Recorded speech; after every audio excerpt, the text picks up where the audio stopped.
Okay, hi Francine. Hello, hello. Welcome to my channel. I'm so excited to talk to you and thank you for bearing with me through the technical difficulties and helping me to set up a new system. So anyway, thank you. For those who are new to Francine, this is my friend Francine Botton, also known as Alexandra. She is in Windsor, Ontario. She is a mother of 3 kids and 1 grandkid. She is also like me, loves working out. She stays healthy, as you can see. And she is very, very interesting. She is also a convert to Orthodoxy like myself and like so many other women that watch the channel. She is coming in from Judaism. So I am excited to kind of hear her story and help and have her just kind of go wild and tell us all about how that process looked. So welcome to the channel, Francine. Thanks for being here. Thank you. Thank you very much, Melissa, Cecilia. Thank you. And you have to make sure I don't get off track, okay? Okay, I've got my questions, so we are going to stay on track. First of all, tell us a little bit about you. Anything you'd like to say about your background, just the overall picture of Francine Alexandra. Fair enough. I chose the name Alexandra because it was a person who was Jewish first, a saint that was Jewish first and became Orthodox. So I thought he would understand how it would feel. So that's where I get the Alexandra from. And he was from the Russian martyrs of the 20th century. So he was martyred in 1930. Anyways, so other than that, I'm here in Canada. I'm one of 5 children, right smack dab in the middle. So 2 above me and 2 below me. And I was raised on a farm because I was told when Jewish immigrants came from Poland just before the war that they couldn't go to the city. I don't know how true that is, so that's why we lived on a farm. And I really appreciate that kind of upbringing with kind parents and stuff like that, and good siblings and a good work. They taught us how to work and work with our hands and how to grow things. Other than that, being raised Jewish in what I thought was a Christian society. I know better now, but I was, my cousins that lived on the farm near us, we all went to the same public school. So we were the only 2 Jewish families around. So does that help? Yeah, tell me how that was being one of 2 Jewish families and what you thought, in your mind at the time in a Christian society. How was that? Did you feel like an outsider? Yes, definitely. What kind of stuff made you feel that way? Were you like, I want to do what the other kids are doing, or was it just no, like not at all. There was a part of me that felt really proud to be Jewish and that somehow I was better or special. Okay. That's just how I felt. And back in the early 60s, they were still teaching the Bible in school. And so I'd have to leave the classroom while the kids were learning the class in Bible study. So there was a part of me that never felt that connected to that Christian reality that was surrounding me. I knew that people were doing Christmas, and I didn't really know what it was about. I was told, and I was told that the Christians pray on Sunday, Pray, and on Monday they Prey on people. And I'm like, ooh. Oh, wow. Ooh, Christians. And plus, my family had been in the Holocaust. And so you are frozen. Does that matter? Can you hear me? No, because I can see you. Are you frozen? No. Oh, I can still see myself. So hopefully it's working. It's not frozen on my end. We'll Okay. try it. We'll keep going. Okay, we'll keep going. So because the whole Holocaust story was part of my family, it left a really deep impression on me as a child, that how can people be so absolutely horrific? And I couldn't understand it. And so at one point, my parents, as we were getting older, they said it's time to move to the city and meet some nice Jewish people, which we did. And I missed being on the farm. And anyways, so. Wow. So was there a part of that as what age are we talking about, this feeling of, a little bit of, well, I'm, separate, they pray. Yeah, I love that they pray on people on Mondays. What age was that? Childhood, from 5 to forever. That's just what I was told as a teenager, as a young kid. Watch out for Christians. Don't get so close, because they can be dangerous. So did you find any of that to be true? When we moved to the city, my neighbors, we became friends, but they were participating in like Christmas and stuff like that. So I don't know how much you know about Jewish things here in North America. There's B'nai B'rith. Do you know about that? I've heard of it. So I belong to B'nai B'rith. I went to Hebrew school, and that's where, as a teenager, I was a photographer for we went to conventions. It was all Michigan had a lot of Jewish people, so us people here in Windsor would travel back and forth to Michigan, and that's how we made our network of friends. So, okay. Boy, it's hard not to see you. I'm sorry. I'm so sorry. I see. Yeah, hopefully it works out, because I can see myself still moving. So if it's okay, we'll just keep going. Okay. Okay, I'm here with you, I promise. Okay, fair enough. So when you converted quite a while ago. So you've been Orthodox for a while. I've been with it 25 years. 25 years. Mm-hmm. What was it? If you could, what was that final moment where, you had told me in previous conversations you had been a seeker for a while. Can you kind of give us a little bit of an overview of what got you into Orthodoxy? And then also what inspired you to actually make the commitment to convert? Well, those are really good questions, and I'll try not to get too lengthy. But as a teenager, you start to search out, what is the meaning of life? At least I was searching out, what is the meaning of life? What are we reading in this Torah? Why are we kissing the Torah? Why would Abraham sacrifice his son? Why don't we call children's aid on him? I don't get it. Why do we ask God to be written in the book of life? But one day I'm going to die. So is it this year I'm going to die that I won't be written in? So there were a lot of things I just didn't understand. And as a kid growing up, and so it became more of my ethnic identity. Mm-hmm. And so I thought, Israel, that's it. So after high school, I went to Israel, and I lived on the kibbutz and tried to do the socialist, communist, idea. And that was after 6 months, I came back to Canada, searching, picking up rocks, looking under rocks, going to discos, sex, drugs, and rock and roll, all the while,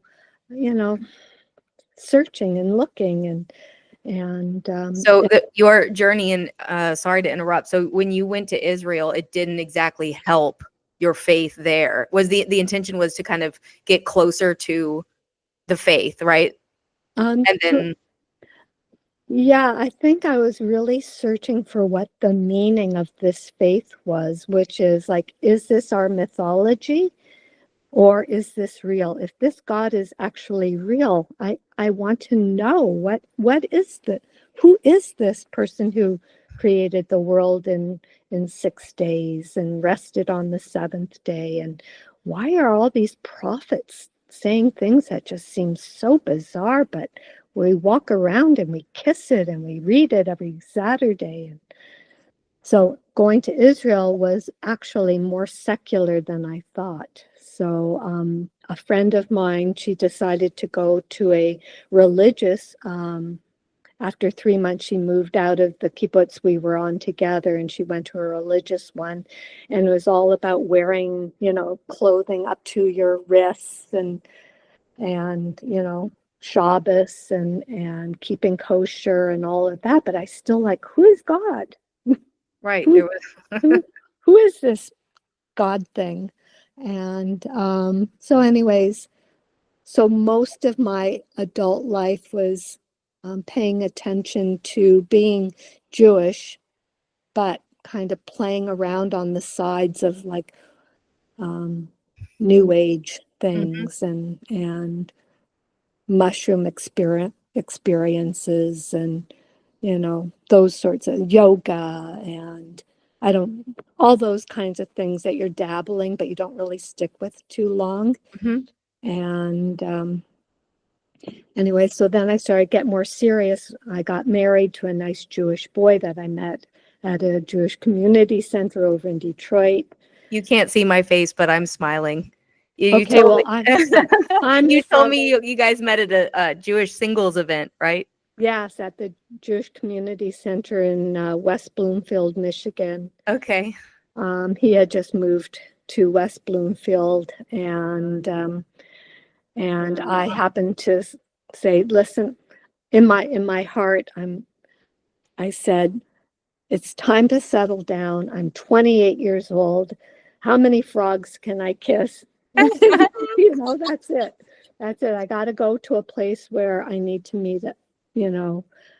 I need to get serious." And so it was a hot air balloon party outside on barbecue, and I got my hamburger, and I went by myself because if I went with friends, I would just sit with my friends. So I went by myself over there, and I sat down at this large picnic table where there was an empty spot, and there he was right across the seat from me. I'm like, so a year later we were married, and then we started a family, and again, he's American. He's from Brooklyn, New York, kind of grew up with the same kind of ethnic identity and what else can I say? Should I fast forward through the childbearing years? And yeah, so when you met him and got married, had you then gone through the yoga and the mushrooms, like you were done with all that? Then were you kind of focusing on family? When was it when you started looking into Orthodox? Like when were you starting to figure things out?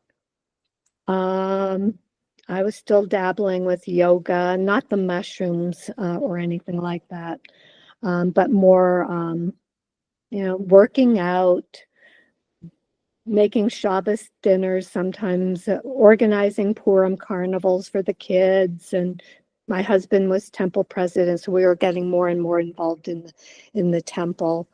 And as the kids got older, something wasn't sitting right. The rabbis couldn't answer my questions more profoundly. So now I'm getting up to 40-ish, and I'm homeschooling my kids, and I'm like, what am I doing? I'm trying to teach them truth, and how do I even know what truth is?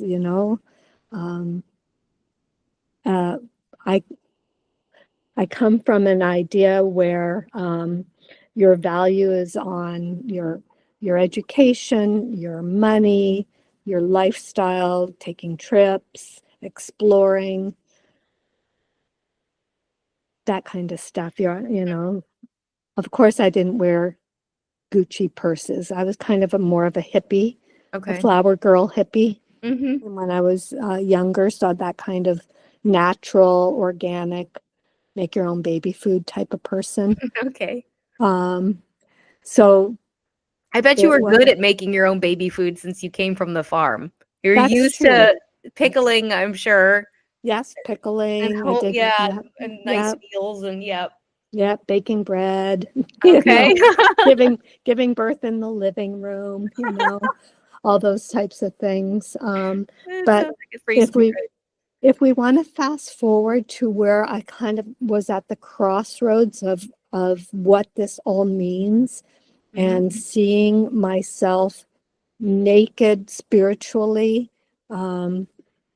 because life is, I was thinking that truth was like a smorgasbord, that I could decide I like a little bit of this and a little bit of that, even though I maintained a Jewish identity. But I felt like I could kind of create reality on my own based on all the different flavors that were around me. And that just led me down some dark path. So I was 42, 43, somewhere in there. So this was back in the late 90s-ish. And I think I might have mentioned to you, I was getting ready to go to a bar mitzvah over in Detroit. And I was at the end of my emotional self and wanting to know, what is the truth? God, if you're real, you have to make yourself known. And I'm in the bathtub, taking a bath, getting ready for this bar mitzvah. And the absolute last thing I ever wanted it to be was Christ, because that was like forbidden for me. That was like, that's something you don't touch. You can play with Buddhism and Buddhist ideas and yoga, but Christianity, no. And that's when he turned on a light inside of my heart. And I've never had such a profound experience in my life, and changed everything. And Wow. I don't know what else to say. And then from there, how you figure it out. That was in the 90s that you had that experience? Yeah, it was 97, I think it was. So anyways, make a long story short, I went to a local resale shop. And I think I told you it was like a Value Village, like a Goodwill. And I decided to buy myself a New Testament and read it secretly in my washroom. Holy smokes.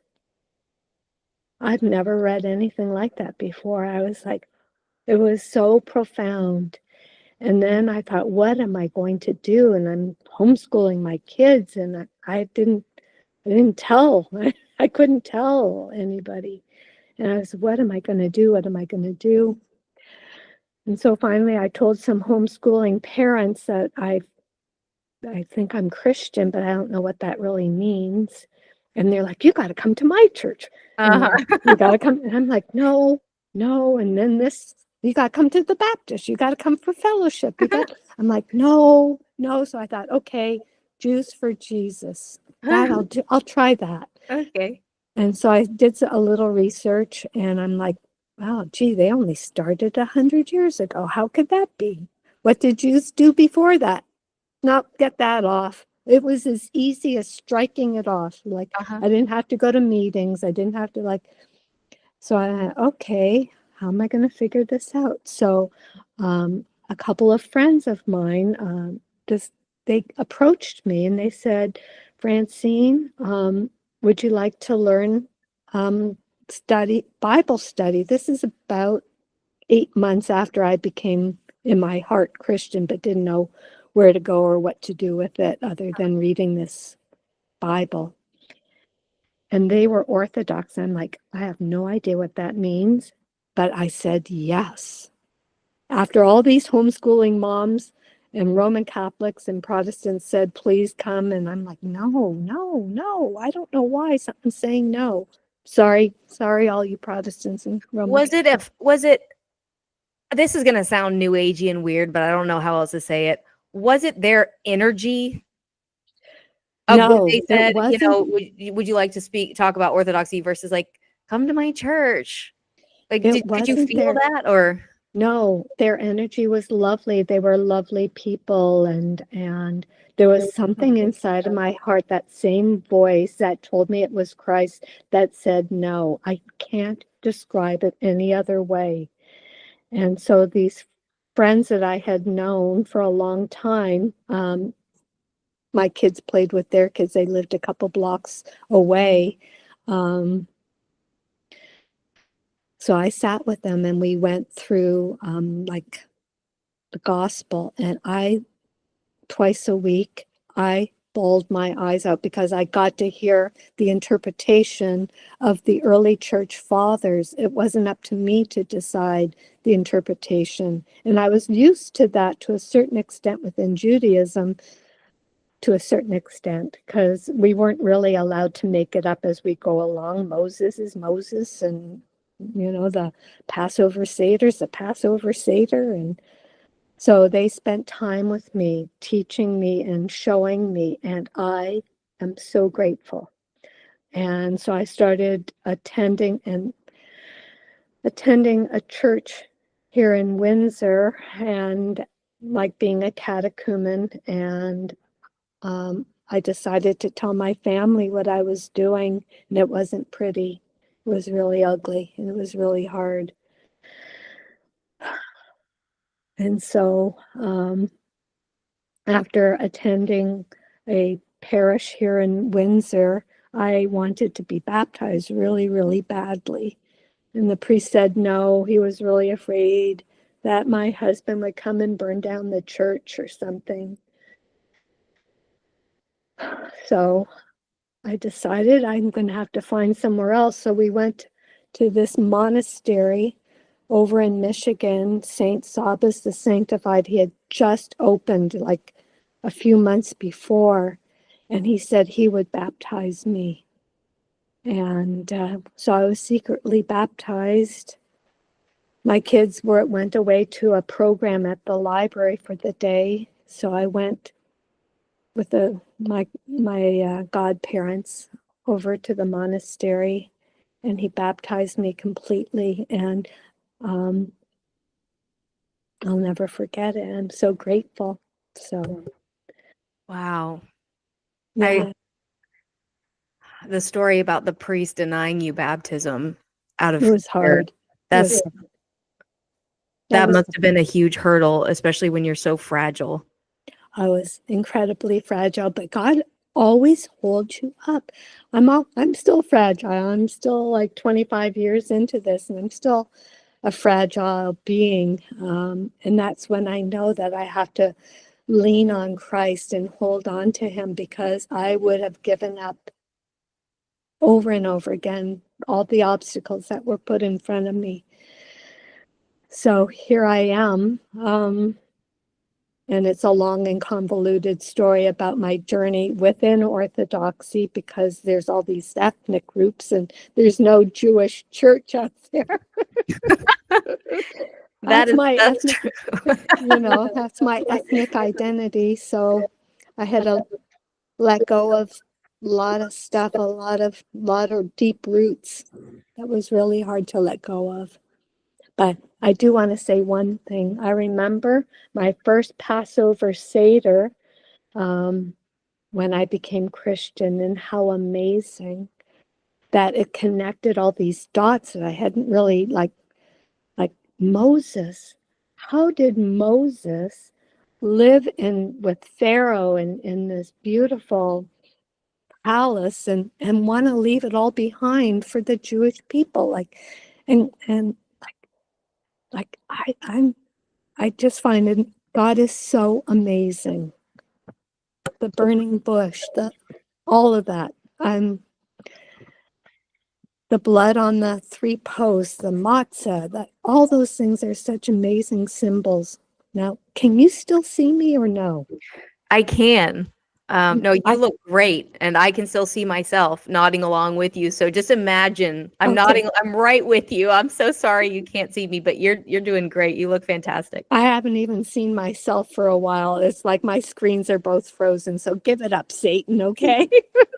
I'm not stopping, okay? Sorry, you're here. I'm so glad we're Oh, doing this. oh my goodness. Well, What I can just I think that's say? I love your dedication to truth. That's what it feels. And the dedication to what is the meaning of love. Because in our society, love is about manipulating people to get them to pay attention to you. That's how we get our validation. I want to know what is a real meaning of love. And it's about sacrifice. So if God is willing to sacrifice for me, I'm going to be right there with him. I just want to, as I've said to a few priest friends that I know, I want to swim in the ocean of his love. So here I am. Here you are, and here I am. Here we meet. Yep. Here I Yeah, am. I love that. I think it's also conformity. Our world runs on conforming to whatever group you're in. Everything is a cult, right? Oh, Every single thing you can get into yoga and be in a cult, or CrossFit and be in a cult, or some cooking group, and it becomes, this is the way we dress, this is the way we talk. The whole yes. world runs like that. Oh And my so it God. sounds like your background in Judaism certainly, and of course there's different levels of intensity to it, or like isolating yourself from other groups, but Yes. really everything is to some degree just like that. You pick your cult, you join it because what's the word I'm looking for? Excommunication. Not excommunication. When you send somebody off to a desert island. Yes. Is that excommunication? What is the word I'm To a looking certain for? extent, yes. I think that would be excommunication. Yeah. Yeah, send them Yeah. away. It's death.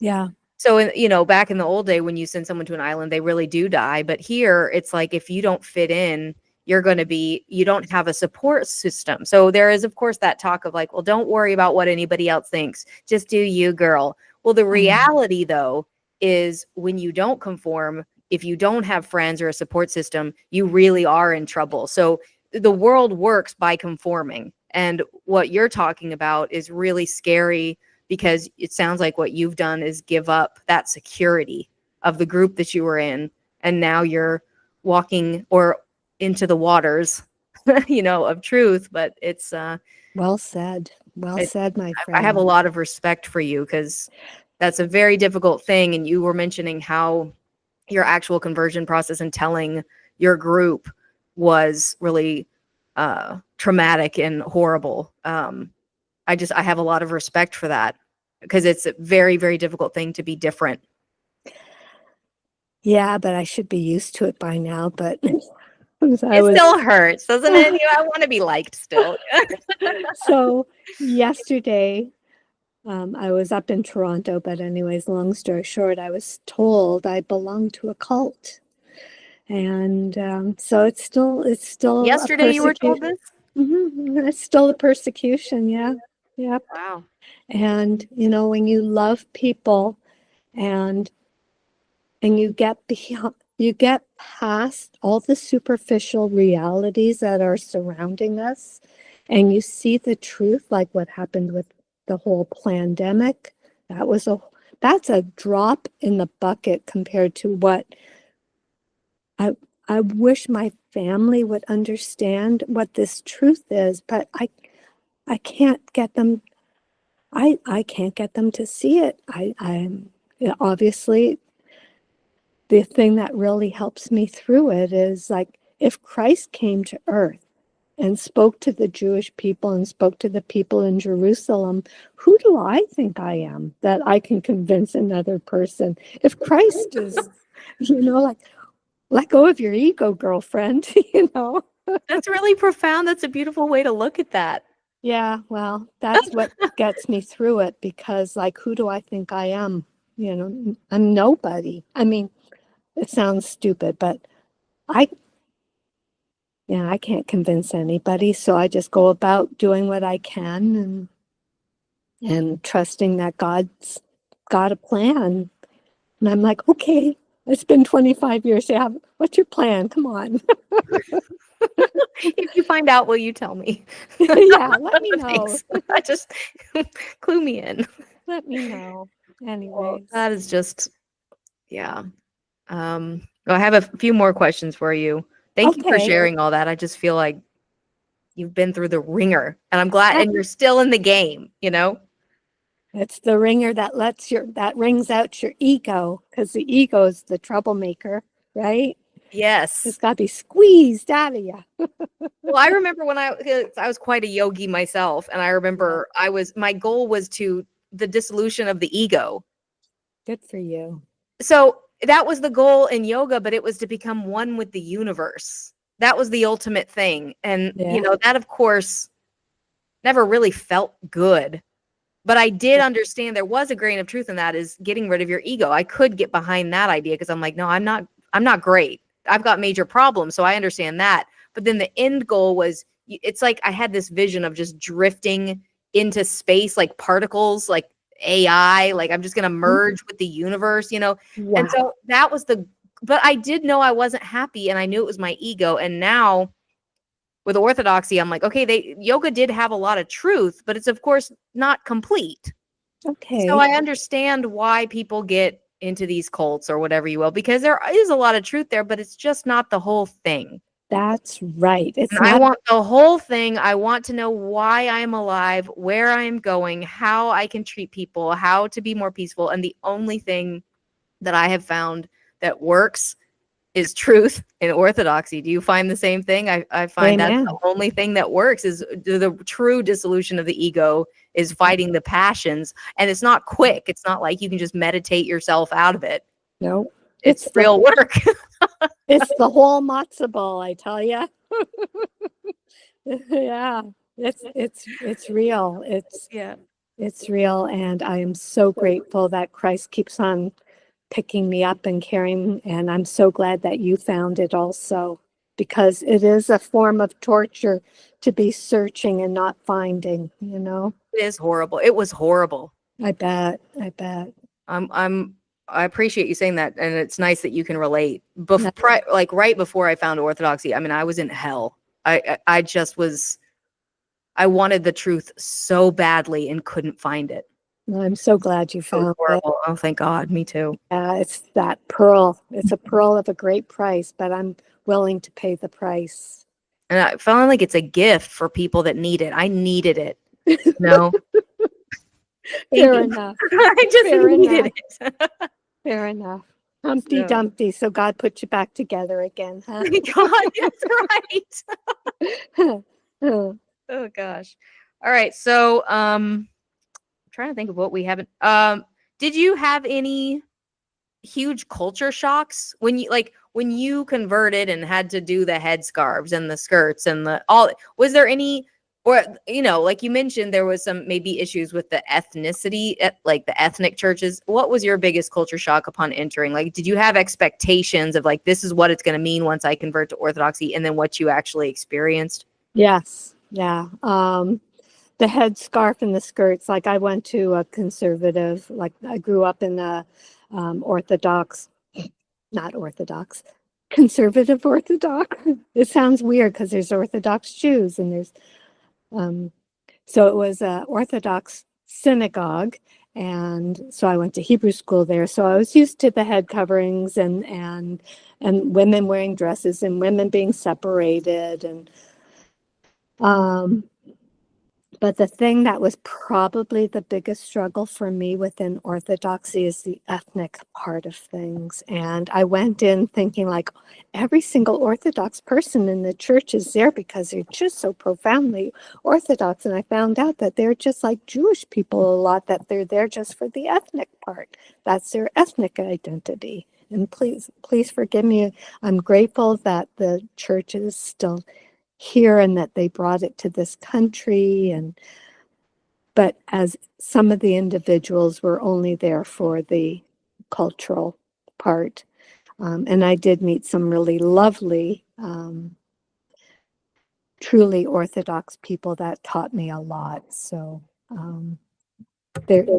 that part was hard.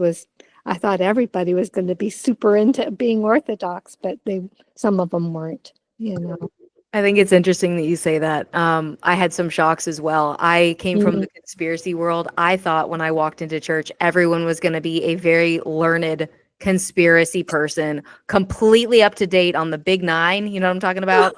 I don't know the big nine, but I can guess. Number nine, and then a one, and then a one. Oh, that one. Event. I thought everyone would be on, like, understand what happened there. I thought everybody kind of understood what was going on with COVIDism.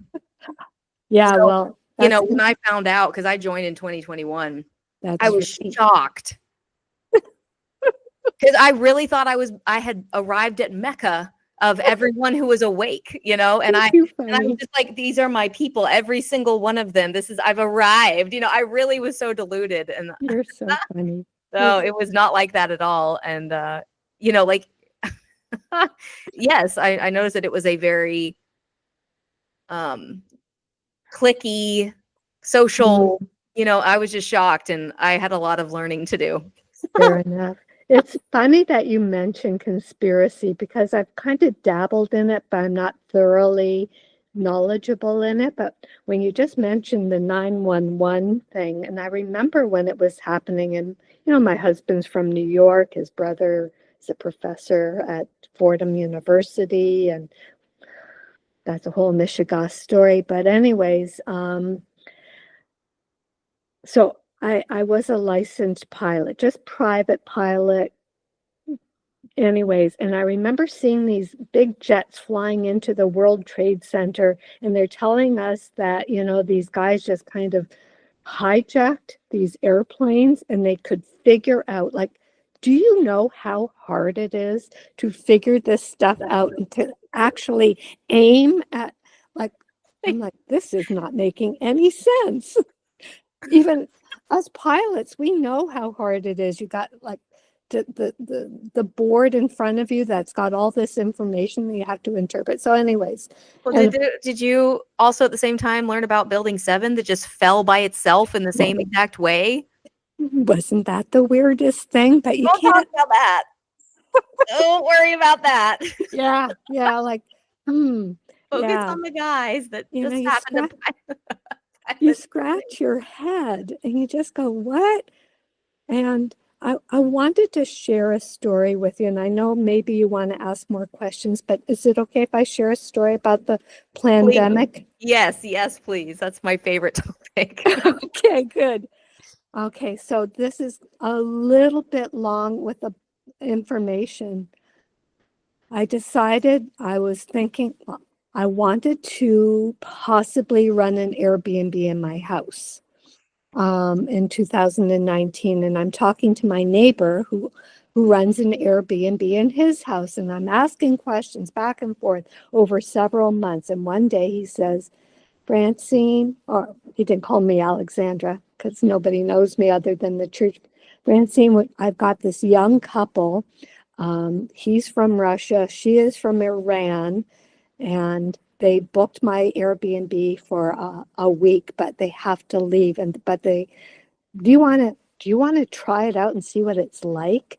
And I'll send them over to you because they want to stay in Windsor, but they have to leave because I got a new booking coming. And I said, okay, I'll give it a try. This young Russian and Iranian couple were scientists, and they ended up staying with me for 6 weeks.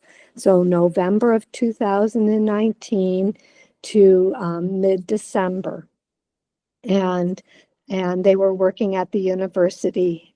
And they had left Winnipeg, where they have this huge research center for science. So start putting together the pieces. They call me and they say they want to get married on February 14th at City Hall Square, 2020. And there's about 10 of us there. And there were other scientists from Iran there that had been working up at the Winnipeg Research Center.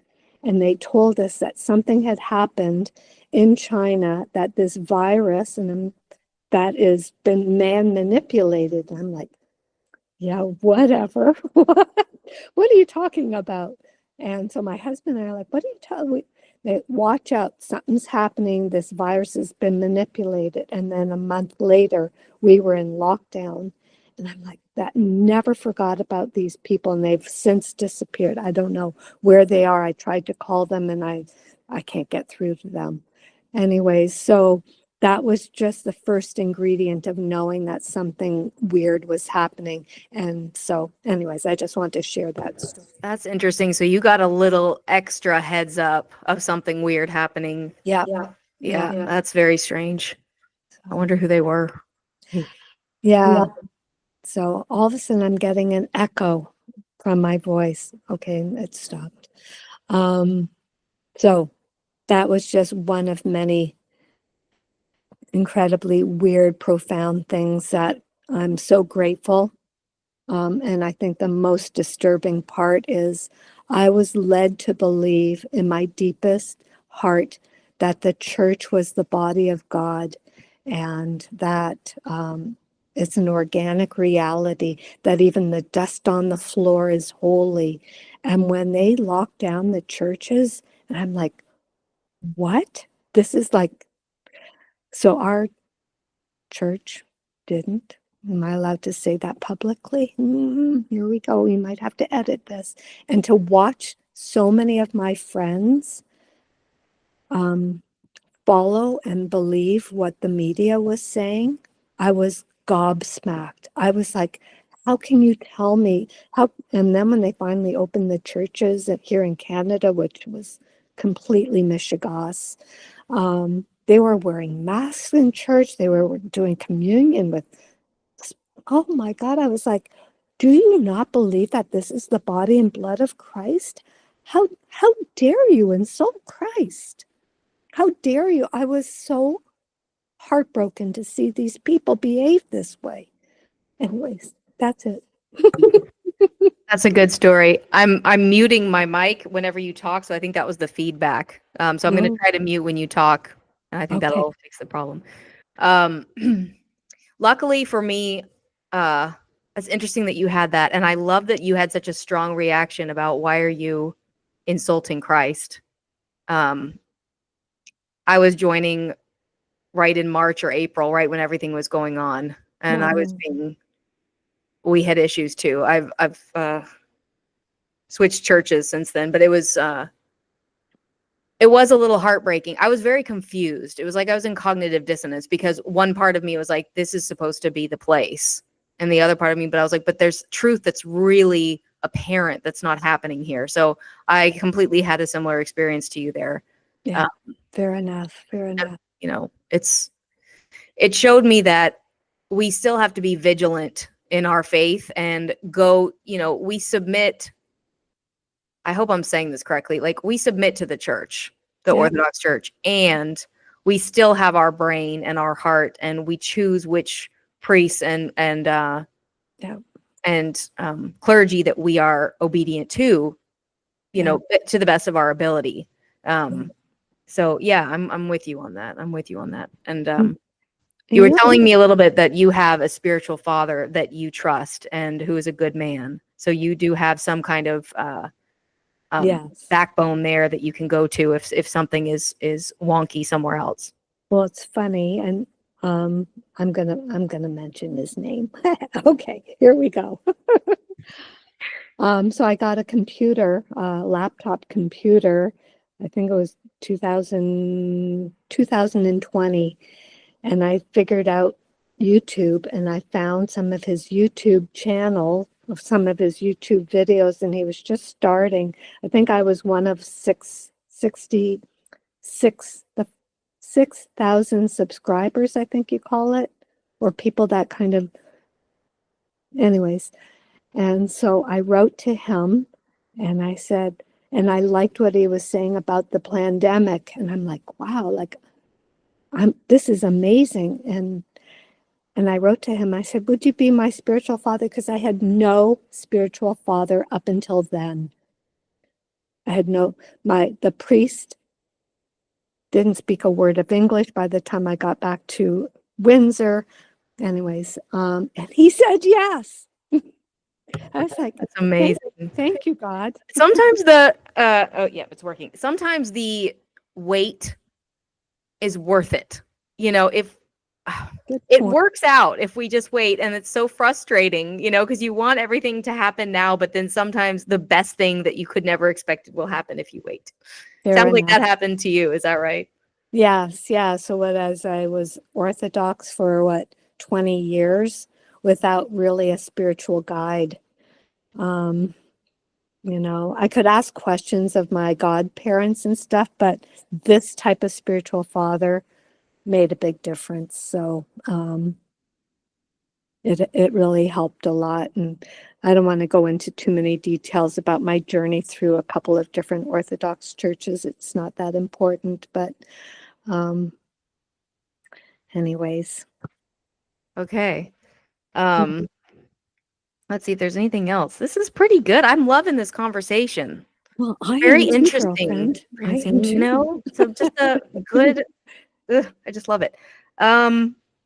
Okay, this is like taking it down, but what is your Don't even know. I can't feel like I see. can't take it down at this point. I was just gonna say, what is your favorite thing about being Orthodox? If you had to say one thing, what's your absolute favorite thing about being Orthodox? That I am part of an organic reality of his body. If you used to belong to a group of people that said that the world was a triangle, and they say, well, you can believe it's a triangle, you can believe it's a square, you can believe it's not, and then you find out the world is actually round and it's only round. Like that, I'm like so grateful that I belong to a round earth. Do you understand what I'm saying? Did that make any sense? Yes, that makes a lot of sense. Yes, that makes a lot of sense.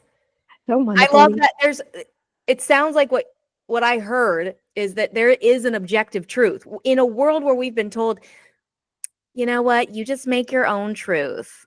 You just whatever you want. You just, you know what, if you think the sun is purple, girl, the sun is purple. It's whatever you want. Like, that's how I was raised. Yeah. Listen, if you think 2 and 2 equals 5, honey, you live your life like 2 and 2.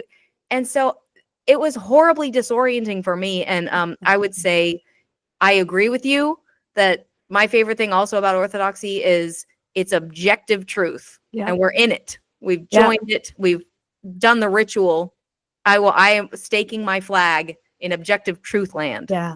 I haven't found anything better, because truth and love is an organic being. It is reality with a capital letter R, and I become like a molecule in it, like that, swimming in the ocean of God's love. I don't know how else to explain it. And I want to just share a story that happened this morning, if you don't mind. Is that okay? You still there? Oh dear. Oh yes, I'm here. I'm here. Good. Forgive me. So every time you talk, I've been putting the microphone on mute, but it sounds like there's a couple settings. So sometimes I think that I click it on, but I don't. I am here. I see you perfectly. I see me perfectly. So let's hope. I don't everything. see you.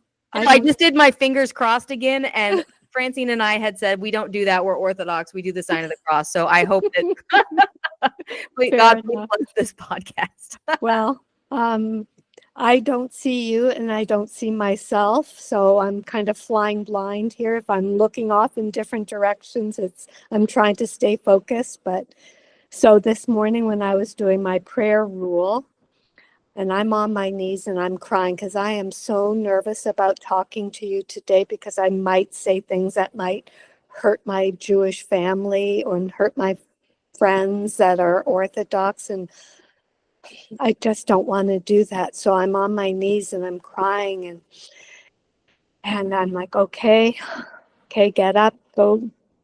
And I'm done, and I'm like, I do some chores around the house, and I go get some groceries, and I'm in the lineup to check out.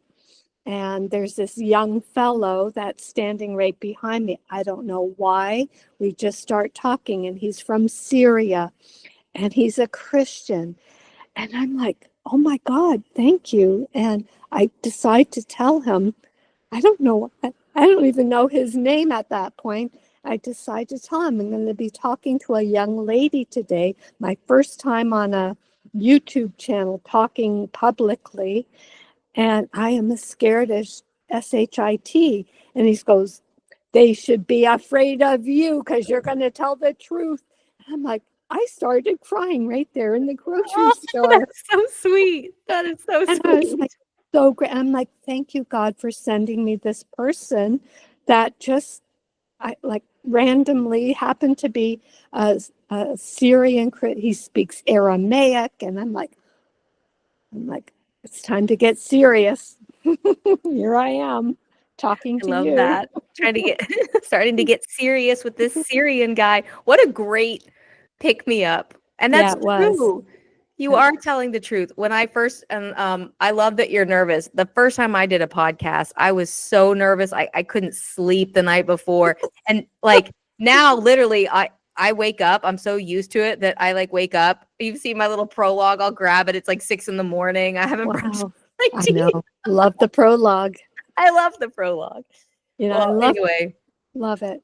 I'm trying to think. I guess I only have a few more questions for you before we call it a day. But do you have any advice for women considering orthodoxy alone without any spousal support or anyone who's single? Go in blind. No, I have no idea. I feel like I'm hanging on to Christ's garment, and he's taking me through this because my husband's still Jewish and my family's still Jewish, and they think I drank the purple Kool-Aid. So who am I to give advice? You know, I don't know. I don't know what to say. I think it's worth every hardship. Doesn't it say somewhere in the New Testament that there's going to be persecution and that your reward is on the other side of this life? Yeah. And I love that you mentioned hanging on to Christ's garment. One of the icons that I own is the woman with the issue of blood. And I like that icon because she's on the ground just begging God for help and just wants to touch him. All these like pious men are around, and there's these theologians and these smart men with power, and she's just on the ground just wanting to. And I like that image of my own journey of like, I'm just gonna sneak in here and see if I can touch Christ's garment. Don't worry, I'm just exactly. And you can like rationalize, you can intellectualize orthodoxy over and over again, but unless the heart is open and willing to accept truth for what it is, you can spend all this time chasing your tail. So it's a the soul has to open up for it.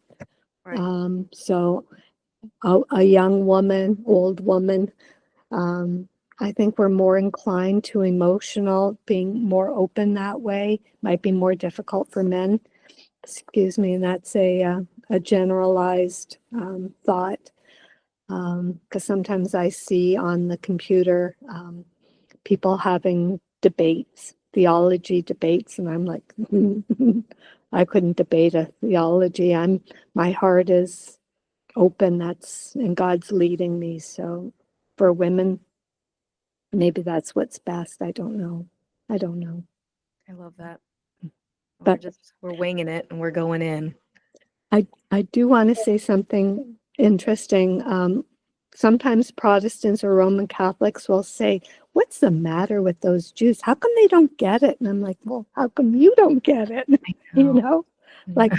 Like, why do you think, why are you not understanding that the truth is the Orthodox Church, But they don't want to hear that. It has to be something happens in the heart where you take a leap of faith and hold on, and God carries you. That's right. That's right. One of my things that really grinds my gears, if you will, is that sometimes the community, Orthodoxy included, but they'll say, there's a lot of people making fun of women. How are they so stupid? These yoga girls, they're this, they're that. And especially, like you said, when they're Protestant or Roman Catholic, But even like if they're Orthodox in the church, there's a lot of stuff they're missing too. Fair enough. And these women are doing their best. Some of them are genuinely seeking. So it's kind of like, be careful before you Judge, you know. Yeah, It's hard because, and of course it's hard. it But is hard. It is. yeah. I still judge. So, It's one of my favorite things to do. yeah. Yeah. I I can love compete. judging. Good. I can judge better than you. I always tell my godmother, I like to judge people that judge people. So I'm meta judging people. So still sinning, but like sinning on a different kind of plane, you know? Isn't that kind of like an oxymoron kind of Yes. thing? Like,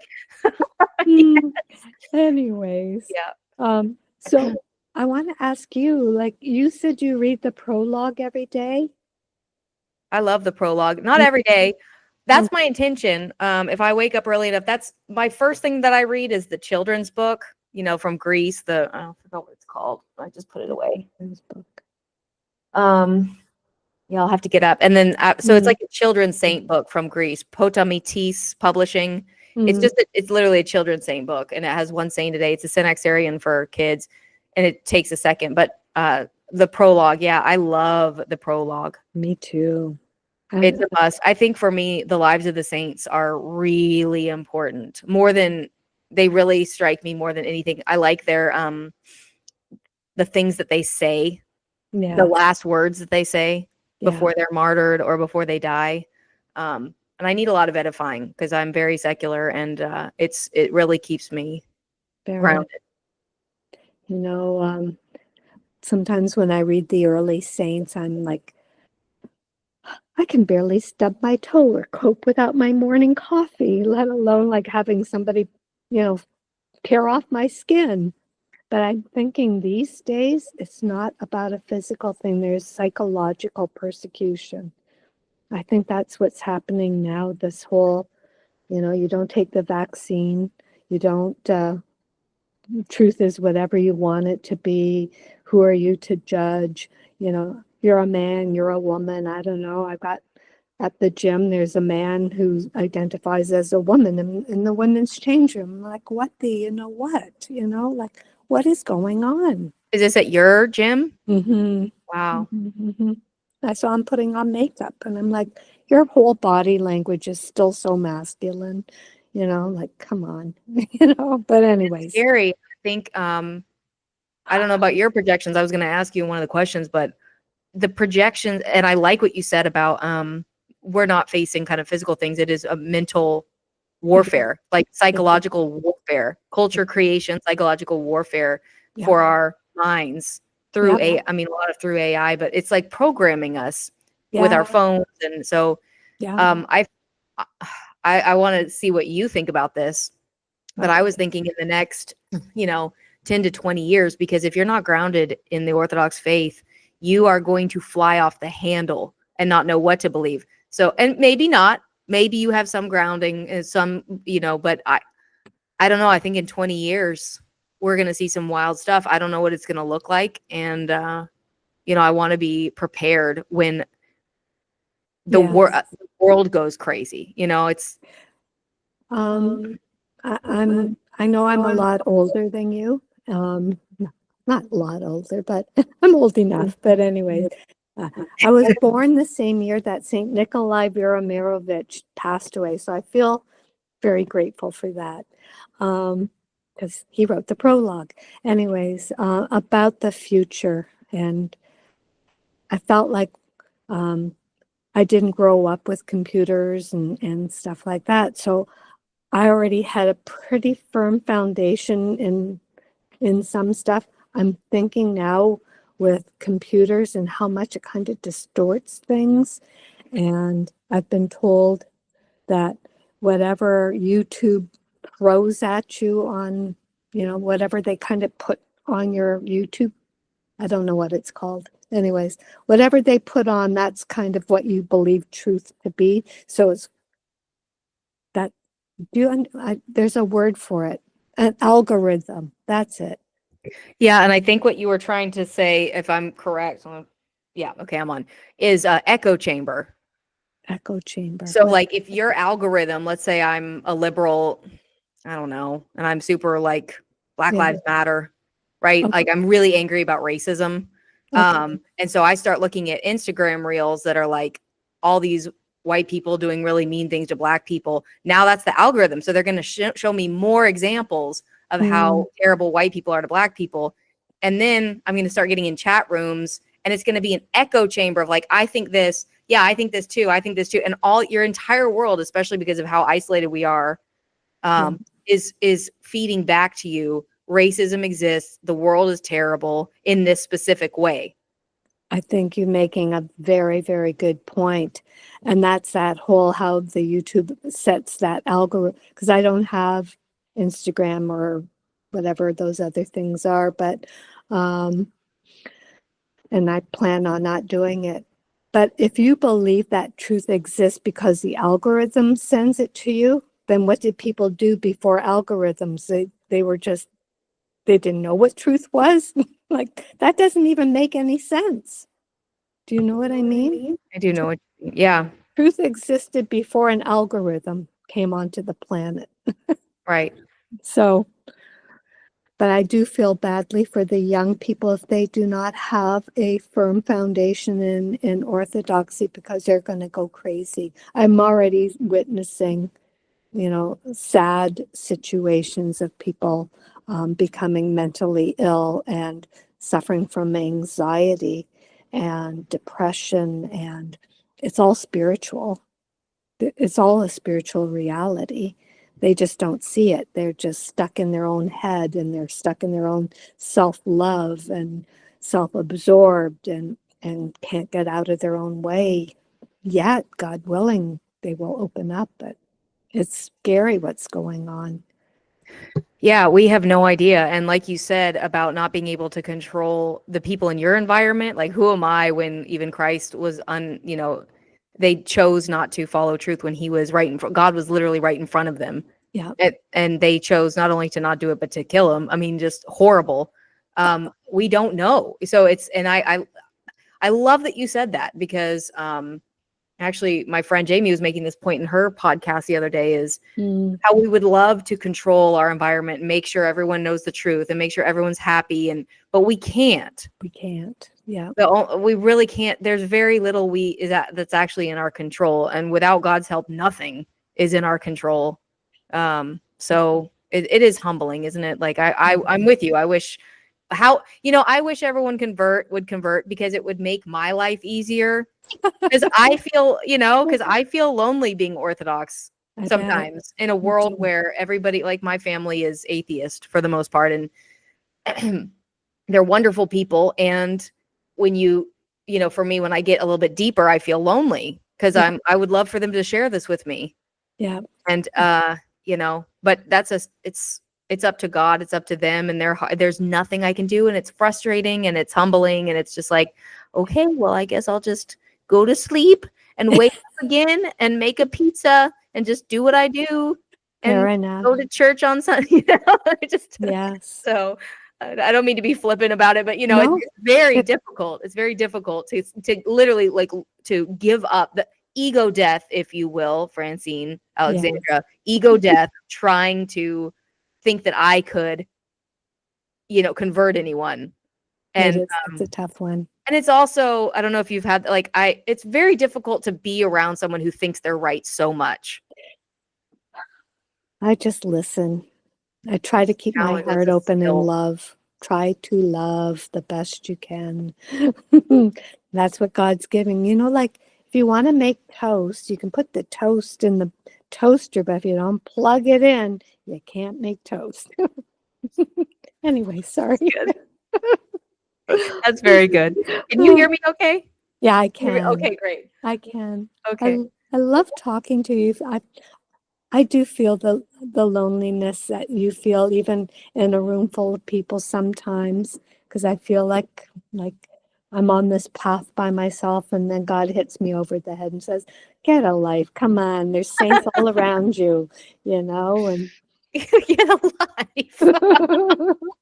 Well, it's I love, true. that's another thing. I love to whine. No, I love to judgers, obviously. Yeah. And then I really do like to feel like it's me and my path is, nobody understands how hard my path and my journey is. You're Oh, so right. Get a life. Like, look at all the saints who like, you know? Oh you're, gosh. you're funny. There's a word in Yiddish that we always use, kvetch, What does that mean? Oi, I got a pain in my chest because I'm kvetching, My life is so hard. I'm kvetching. Yeah. That sounds like it's suitable for me. I like that word. Yeah, I still use my Yiddish words. Mm. Well, I think that's probably about all I had for you. Is there anything else you wanted to say before we call it an evening? And yeah. I could talk all night, that. It's like, oh, Well, I would really like you to come back and you talk about think? more ideas. Yes. Like more topics and more things that the Orthodox Church is going through and more of what you're going through. And so would you be open to coming back sometime soon? Of course I would. I would love to. And I think you're really going to have to edit out some of this stuff because, with me not being able to see you or see me, it's been like. Well, I can see both. So let's hope that the recording captured the good stuff. But all right. Thank you again for coming. And yeah, we'll end it here. Thank you. Thank you. Oh my goodness. I'll talk to you again soon. And if I don't talk to you before Pascha, good struggles and have a wonderful Pascha. Oh, you too. Oh, it's so like the Passover Seder points to all of this. It's so incredible. So it's so incredible. God is so amazing. Okay. I love it. Thank you. All right. Okay. Talk later. Love you. I love you too. Bye. Bye.